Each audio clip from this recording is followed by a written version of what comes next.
A very warm welcome to you all. Our guest tonight is Nabiilah Fakira. She is a mental health coach. We had her last time on the set where she spoke about childhood attachment. Tonight, the topic of discussion will revolve around the psychology of fear and insecurities in relation to adult relationship.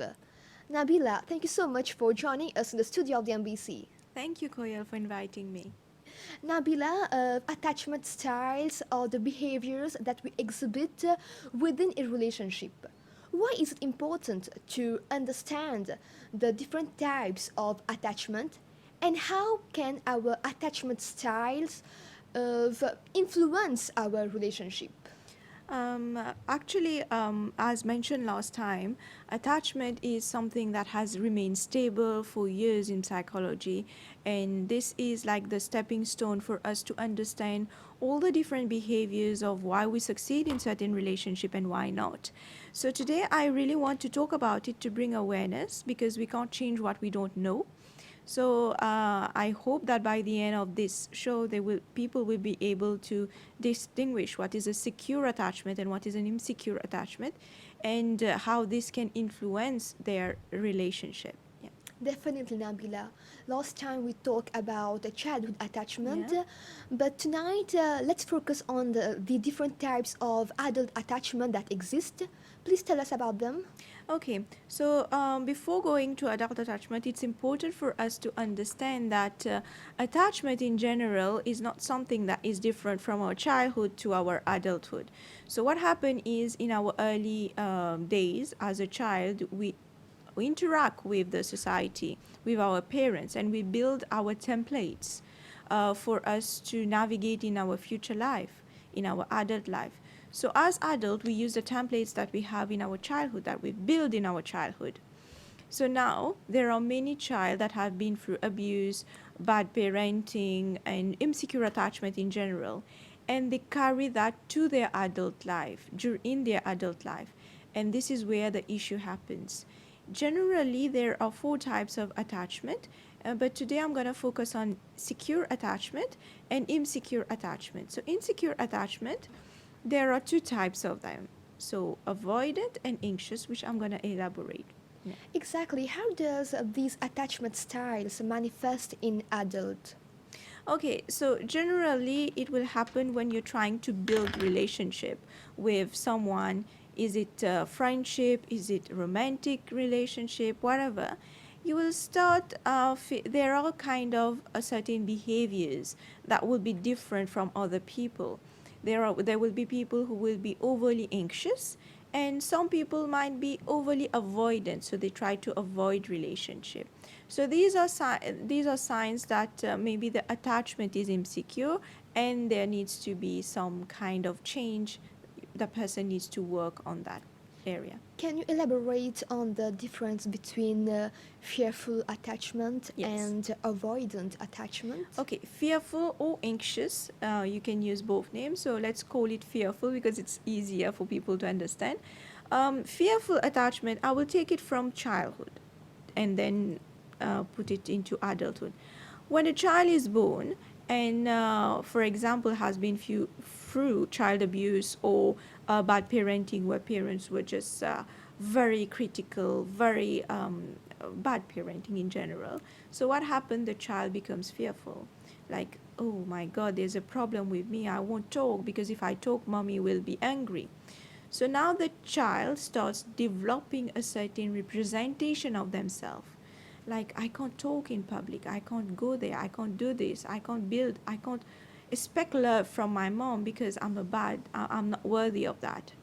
So what happened? They become very anxious. Now, as you grow up, this becomes very unconscious. Now you start building bond with your partner, with your family, with your friends. And what happened? You start recognizing that whenever someone approaches me, whenever someone talks to me, whenever there's a conflict in the relationship, I become very anxious. And I can't, very, very fearful. And I start getting physiological symptoms like my heart stops, palpitation, you start suffocating, etc. Your hands start sweating. So what's that? That's anxiety, right? So why are you being fearful? Why are you having anxiety in a situation that's normal for others? It's because you are using your templates from the past, the template of an insecure attachment. So this is how it manifests itself. In that sense, can we say that insecure attachment is linked with childhood trauma? Definitely, it's linked with childhood trauma. It's also linked with anything bad that happened during the childhood or during the adolescence. It's important for us to understand that attachment is not only built during childhood. Actually, throughout our lifespan, there is building, restructuring, developing, deconstructing. So, attachment is something that keeps on changing. But if you know it, you can change it. That's the thing. If you don't know it, you'll keep on carrying those insecurities from one relationship to the other. The dismissing avoidant type, in fact, tend to believe that they don't need to be in a relationship to feel complete. They like to suppress or hide their feelings. And nowadays, a lot of youngsters tend to have this kind of behavior, right? What would you say are the reasons for this type of behavior or attachment? Actually, avoidant attachment, or as you said, they it's not that they believe that they don't need anyone and they feel good in their skin. It's not like that. It's just because it's their way of coping with insecurities. Okay, so for example, when a child was growing up, no one was here for them, so they start believing, so no one is here for me, so I'm bad and I don't need anyone, because they try to escape from that negative emotion. They kind of suppress it because they don't want to feel it. They want to distance themselves from that pain. So what they do, they kind of avoid relationship, they kind of avoid people, they kind of distance themselves from healthy relationship. Why? Because they don't want to experience the pain. So what happened, as humans, we are hardwired to connect. This is who we are. We always have to talk to people, to our family, to our partner. We need connections, right? So when we need connection, now these people who are avoiding connections, so what will happen to them? They suppress the negative emotion. And when they suppress the guilt, they suppress the pain, the sadness, it manifests through different forms, I would say. It's a way of a defense mechanism for them. Exactly. It's a defense mechanism that they use to just hide a lot of their insecurities. They want the world to see them as, I'm good, I'm perfect, I don't need anyone. But deep inside, they are avoiding. They're constantly in need of reassurance, maybe. For both of them, for both insecure attachment, yes, a lot of reassurance is needed. And also, I would say it will depend on the type of person. Some people with anxious attachment will externalize. So they will kind of project it outside. They will kind of have very aggressive behaviors a lot of time with their partner. They will voice it out. So they are anxious, so they can externalize it or they can internalize it. When they internalize it, they repress everything. It's similar to avoidant. Some people with avoidance tendency, they will externalize, saying, no, I don't need anyone, I'm good, I'm perfect, etc. Or they can just internalize, overthink about it. Yes. Yeah. Nabiilah, you've mentioned about insecurities earlier. Share with us what are insecurities and what are the causes of insecurities. Okay, so insecurities is the negative mental schemas, the negative representation that we've built on ourselves and on the others. So, for example, you are an adolescent, you are talking, and then you experience bullying. What happened is your best friend starts to bully you. What happened? You develop like a mental representation. There's a problem with me. Maybe I'm not good enough. Maybe I'm not worthy to be a friend.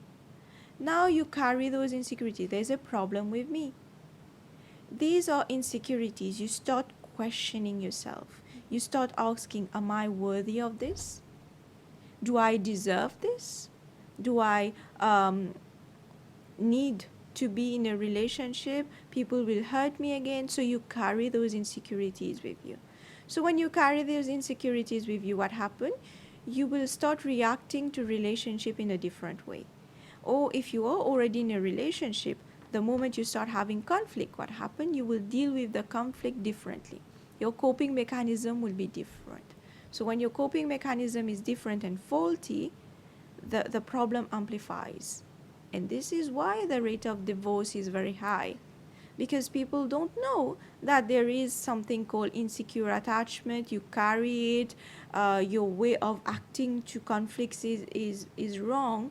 So a lack of information is causing it. Mhm. Nabila, I think that we all have gone through insecurities one way or the other. We have felt self doubt, but is there any sort of chronic insecurities? Yeah. What are the symptoms of it? Actually, we all are human, and I always say that to my patient, to my clients during my talk. We don't come to earth with a manual. Yeah. Like you can look at it and say, okay, I'm gonna act like this. No, we don't. We have to experience life, and the information we get, we build our understanding on that. And unfortunately, life is a cocktail. You always get the negative and the positive in it. But unfortunately, we are wired to see the negativity. We are wired, that is, we put more focus on the negativity. And we store that. If we talk about self-doubt, we all experience some kind of self-doubt. Oh, how am I looking? I'm wearing this. This happens. But this shouldn't stop us from being who we are. Because as humans, we are complete. When you have self-confidence and self-esteem, you won't care about the insecurities. It might pop up in your mind, but you will be able to put it aside very easily. But if it's a chronic insecurities, what happens is it's difficult for you to detach with the thought. It's difficult for you to detach with the thought that, okay, there's a problem with me. How am I looking? Am I smiling enough? Am I doing this? Am I doing that? Is the person having a judgment about me?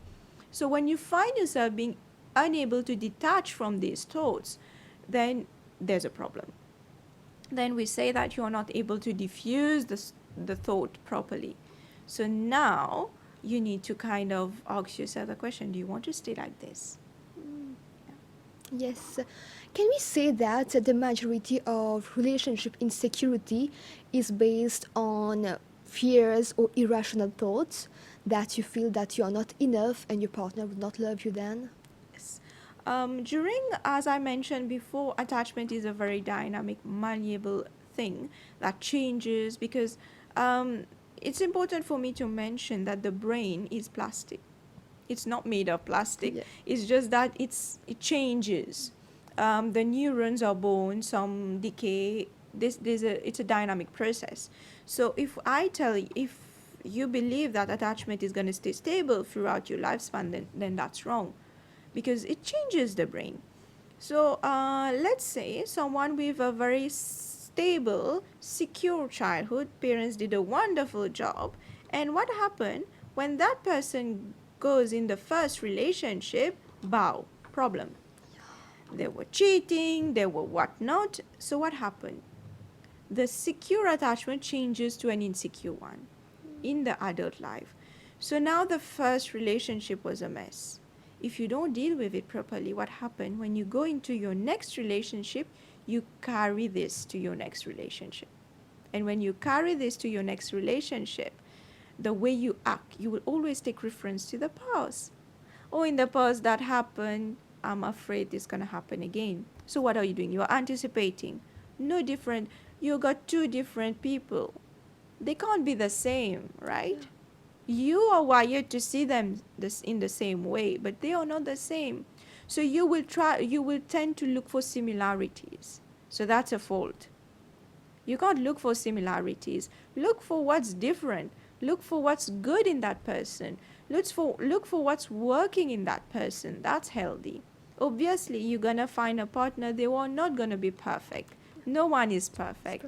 But actually, if you will look at what's not working, you won't be able to see what is working actually.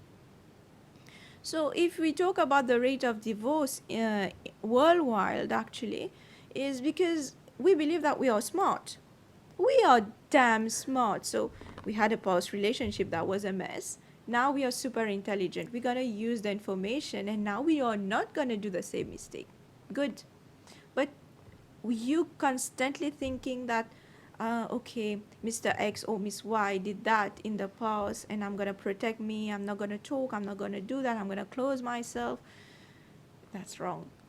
Like, be resilient. That is, know that if something wrong happened, I know how I'm going to protect myself. Obviously I have boundaries. I won't let people cross my boundaries. Obviously I'm smart. If someone is doing something right in front of me, I get the information, I'm going to act upon it. But I won't make assumption like, oh, my husband is working, maybe he's having an affair, so that's wrong. Don't make assumption. That's a fault. You're using your past experiences.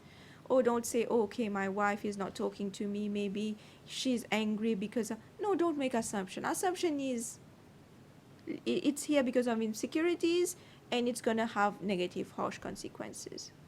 How can someone cope with insecurities or irrational thoughts then? Actually, it starts with awareness. You need to know that as a person, I'm overthinking a lot. I would get clients, patients coming to me, and I would ask them on a scale of 0 to 10, what is the rating of your overthinking? And they will tell me 12 over 10. So constantly there is like a roller coaster of overthinking. It keeps on going, going, going. Is that healthy? Obviously it's not. What would happen if I'm doing a show today and I'm overthinking about whatnot? So that's not healthy. You loses that focus. You loses your ability to memorize, to retrieve information, your ability to focus on what's important. You miss out the present. So what are you doing to your mind? You are going to activate certain regions that is unhealthy. You will activate the flight and fight mode. You will become anxious from that. You will develop chronic inflammation, etc., to your body. So it's like a domino effect. You don't control your thought, it's going to affect your behavior, it's going to affect your health, it's going to affect your relationship. It affects your relationship, it affects your surrounding, your child, and then that become like a cycle. How can then the psychology of fear and anxiety related to insecure adult attachment? First of all, I would say how it's related. I would talk a bit how to regulate it, just to answer your question. The psychology of fear states that emotion, any emotion, be it fear, happiness, sadness, whatever, they are here for a reason. I would get patients and clients come to me and say, Nabiilah, I wish I didn't have emotions. Like, if you didn't have emotion, then you would see a car and you would just cross the road and then you would die. So emotion is very important for our survival. If you see that cute girl and you would like, oh, she's cute, and you don't feel anything, you won't approach and talk to that person. You won't be able to build a bond. So emotion is very important. It serves us a purpose. It gives us information on what to approach and what to avoid. When an emotion becomes troubled is when we repress it. We don't give ourselves permission. It starts to master us. Let's say you have fear. Okay, good. You have fear in relationship. You have fear to attach yourself. Why? Ask yourself the question, why am I feeling fearful? Because of past experiences. Where I am standing today, the person in front of me, is that person similar? Ask yourself logical question. Make lists. In the past, the person was like this. In the present, I'm seeing this. You cross-check. Rational thinking is what you need. Rational means logical thinking. When you are talking about irrational, you are mentioning about assumptions. You start believing, you start perceiving. You don't have proof for that. If you want to get away from that, have proof. What you're seeing, you put it on paper. Now, this is what you care. This is what you... Now, if you get a person that's, okay, good, whatever you're looking, your list, and you put your ticks, and, okay, this looks good. Not perfect, but it's good. Then, where's the fear? You see, where's the fear? Perceived fear is a fear of something that doesn't exist. And in the evolution in the modern society, this is what we are going through. We create an image in our mind and we are afraid of this image, not of the person. Yeah. This is bad. This is a trouble. But if you tell me a dog is looking at me and is about to jump on me, yeah, then that's good fear. Then I should be fearful. It's logical But then. logical. If I tell you that I have a good person in front of me doing everything good, yes, have certain, as we call, certain words or trait would kind of tease you, etc. That's healthy. You get teeny mini conflict, that's healthy. But you can't build a perception in your mind and then you introject this perception on the person, which is false. Then you're not doing justice to yourself and to the person. Nabiilah, anxiety can easily inject itself into relationship and create the problem that you've mentioned. Can we say that very often the response to such feelings is emotional distance? This is the way people cope with their anxiety. Some people will tend to scream, tend to do a lot of mess because they are anxious, while others will just keep quiet and don't say anything, just be in a corner and avoid, while other people will just cry and just let it out, and then things will be. There are different ways people express their anxiety. But what's anxiety? Anxiety is when you have a fear, a very intense fear, and it kind of activates certain mechanism in your brain that gives you physiological responses. This is what's dangerous with anxiety. You get physical responses, like you start feeling your heart pumping, you start getting pain. If you get a chronic anxiety, then what happens is you start getting inflammation, chronic diseases, etc. So yes, it's a problem. Different people will experience it differently. We can't say it's just distancing. Some people will be aggressive. So that depends on individual, in the person. The insecure attachment style in adult relationship often lead to overthinking, like you've mentioned earlier. Overthinking, in fact, is a term that we've been hearing a lot. Nowadays, we feel that everyone overthinks for every little thing. But is overthinking a mental illness? Let's talk where overthinking roots. Obviously, it roots from the mind, but what happens is the more you are intelligent, the more you tend to overthink. Why? Because you are a master. Like you are a psychologist, you are a doctor, you are a mental health coach, you are a lawyer, you are what? You've been studying. You kind of have a very critical thinking about your work. Now what happened? You translate that to your personal life. I know how I can use my thinking. I have very elaborated thinking, very critical thinking, and you start applying your profession, what you are, to your daily life. You don't want to make mistakes. How would you avoid mistakes? By overthinking about it. Okay, I'm gonna psychoanalyze, I'm gonna observe, I'm gonna get information, I'm gonna overthink. Okay, she did a face like this to me, so what does that mean? So you would try to decode. When you're trying to decode, trying to find answers, this is overthinking. A lot of time you're going to make assumptions. 90% of time, these are assumptions. If you are having doubts, then pick the phone and ask. Don't build assumptions. Like I always give that example. If you go in front of a judge and you say to the judge, I believe that this is happening, will the judge take that into consideration? It's not an evidence. So if you can't touch it, if you can't smell it, if you can't feel it, like this pen you can, this is real. Can you do that with your perception? You can't. So you are building a perception. It can be true, it can be false. So overthinking, like for me, I would be just limit yourself to thinking, don't overthink. Too much of anything is not good. Exactly. Yeah. What triggers overthinking though, and when does it become serious? What triggers it is something happen and you want to find answers for that. You want to for example, sometimes we are talking about an attachment, right? So when you're talking about attachment, you're having an insecurity.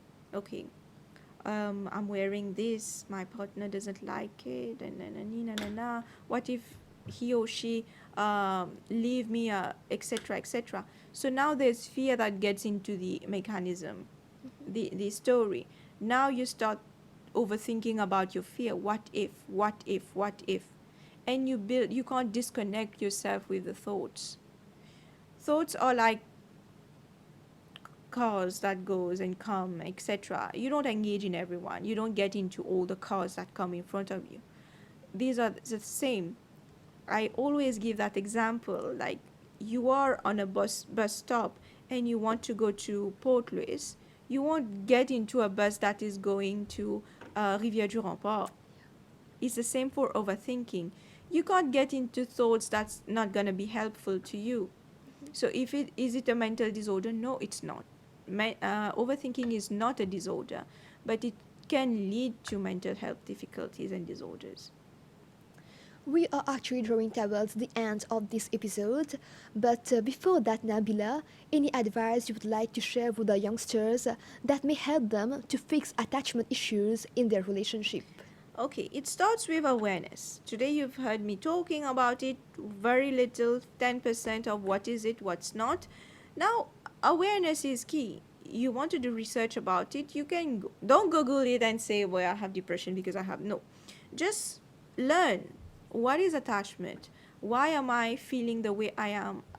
For example, every time I go close to my partner and when we have conflict, the conflict doesn't resolve very quickly. It drags. There's a lot of criticism from my side. I withdraw, etc. I become very passive, very aggressive, etc. So when you have this information, now you kind of know, okay, so I need to work on this. I need to change this.